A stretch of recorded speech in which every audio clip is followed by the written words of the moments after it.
rayhaksan atong dughan.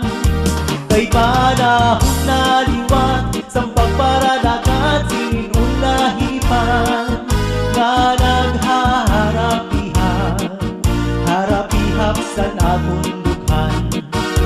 Tunan adlaw na inasirang sa kalangitan, ako inapupunugutugasing kabiluan.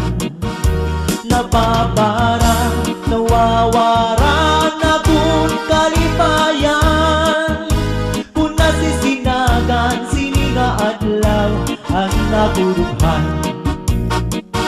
Asyaak nahihiyungan nasirong kalangitan, kainin nulahiban ang nakon hinahadkan. Kung nasunod na nadlaw, nasunod pa nadlaw, dapit sa kanluran, nabalik ang kalipayan, rayhaksan atong dughan.